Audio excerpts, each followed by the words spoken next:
Bonjour. Alors, dans cet exercice, on va essayer de voir les fonctions standards. Sur le site, vous avez téléchargé l'exercice numéro 2. Alors ici, dans des statistiques d'un hôtel, on veut calculer la plus grande dépense. Vous avez ici les dépenses de transport, les loisirs, l'alimentation.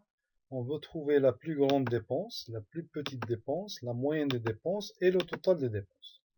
Donc je me place dans la case où je veux calculer la plus grande dépense et vous avez des fonctions standards, ils sont ici.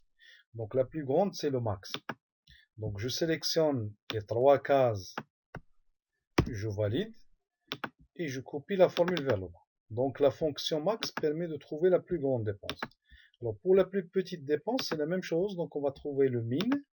Donc je sélectionne, mais attention, ne pas sélectionner la case grande dépense.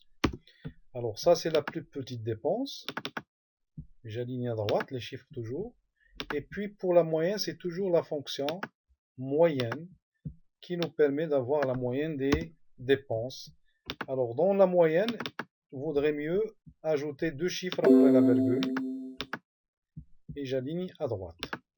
Alors pour le total, c'est la fonction somme. Donc je sélectionne la fonction somme et je calcule la fonction somme. J'aligne à droite. Donc ici, nous avons vu les fonctions somme, moyenne, max et min. Alors le total général, donc ça va être la somme des totaux. Donc ça va être la somme des totaux, je sélectionne le totaux et je valide. La moyenne, ça va être soit la moyenne de toutes les dépenses ici que vous avez là, soit c'est la moyenne des moyennes. C'est le même principe. Donc je prends la fonction moyenne et je fais la moyenne des moyennes et là vous allez avoir la moyenne.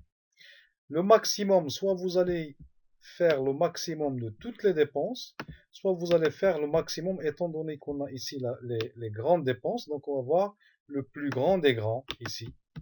Ça va être max, et je sélectionne cette case-là, et je valide. Ça donc c'est pour les fonctions standards, somme, moyenne, et max et min. Et on se verra dans le prochain chapitre.